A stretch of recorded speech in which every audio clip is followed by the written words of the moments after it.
தற்போதைய அண்மை செய்தி. தமிழக வெற்றிக் கழகம் கொடிக்கம்பம் அமைக்க அனுமதி கோரிய விண்ணப்பம் மீது 6 வாரங்களில் முடிவெடுக்க சென்னை மாநகராட்சிக்கு சென்னை உயர்நீதிமன்றம் உத்தரவு பிறப்பித்திருக்கிறது.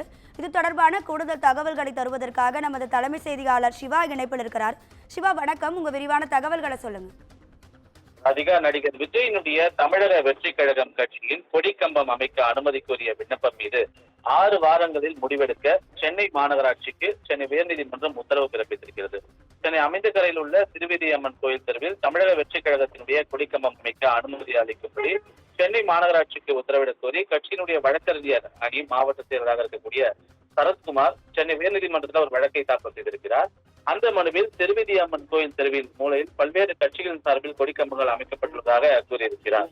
இந்த கொடிக்கம்பங்களால் எந்த இடையூறும் இல்லை என்றும் இந்த பகுதியில தமிழக வெற்றி கழகத்தினுடைய கொடிக்கம்பம் அமைக்க அனுமதி கோரி சென்னை மாநகராட்சிக்கு விண்ணப்பித்தும் எந்த உத்தரவும் தற்போது வரை பிறப்பிக்கப்படவில்லை என்று குறிப்பிடப்பட்டிருக்கிறது. மற்ற கட்சிகளுடைய கொடிக்கம்பங்கள் அமைக்கப்பட்டுள்ள நிலையில் தமிழக வெற்றி கழக கட்சியினுடைய கொடிக்கம்பம் அமைக்க அதிகாரிகள் ஆட்சேபம் தெரிவித்து வருகின்றனர் என்பதால் கொடிக்கம்பம் அமைக்க அனுமதி அளிக்கும்படி உத்தரவிட வேண்டும் என அந்த மனுவில் கோரப்பட்டிருக்கிறது.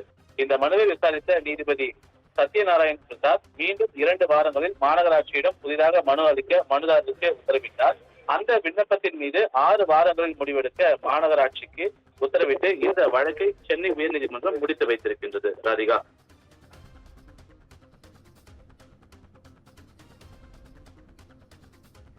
உங்க விரிவான தகவல்களுக்கு நன்றி சிவா.